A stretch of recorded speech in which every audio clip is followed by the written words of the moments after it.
Mas em algum momento você é inscrito na existência pela decisão de uma força suprema que é Deus. Uhum.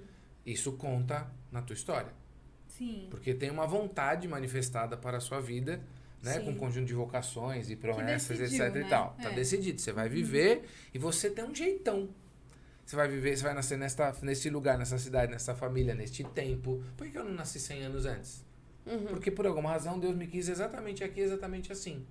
Certo? Isso é interessante. de Então isso é um pensar, né? pedaço da minha história. Eu estou inscrito na história, na existência, a partir desse querer daquele que criou tudo.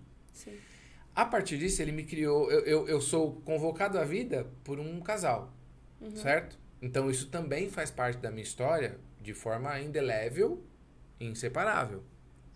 Então agora eu já tenho duas camadas de existência, uma do ser e outra da minha hereditariedade, certo? Ah, tá.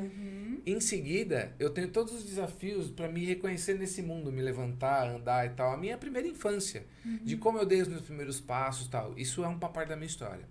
Depois é quando eu vou descobrindo que eu sou alguém no meio, no seio de uma família. E começo a disputar o afeto dos meus pais, com os meus irmãos e tal. Isso faz parte da minha história. A minha infância, como eu fui crescendo, como eu fui descobrindo e desenvolvendo os meus afetos. Aí eu chego à adolescência, onde eu descubro que eu sou um indivíduo, que eu posso integrar outros grupos que não esse.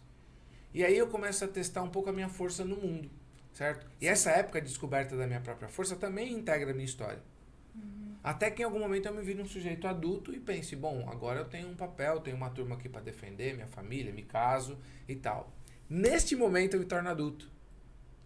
Você se torna adulto quando você passa a responder por alguém. Aliás, quando você passa a responder por si mesmo sem ser um assunto para os outros. Aí começa a sua história de um jeito mais autoral. Sim. Certo? Sim. E foi nesta fase em que eu conheci essa simpática senhora. Então, toda essa história até aqui, né, essas 5 etapas anteriores que eu falei, elas são muitíssimo importantes. Né? Sem as quais eu não poderia encontrar com ela e tudo isso aqui criou o caldo crítico para que eu me interessasse por ela e ela por mim.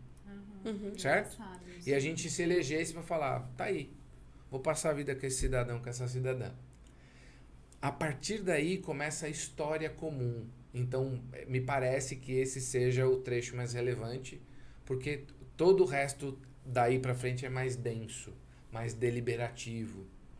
Né? Tem um tipo de liberdade diferente. Então, me parece que essas etapas elas vão fundamentando uma história.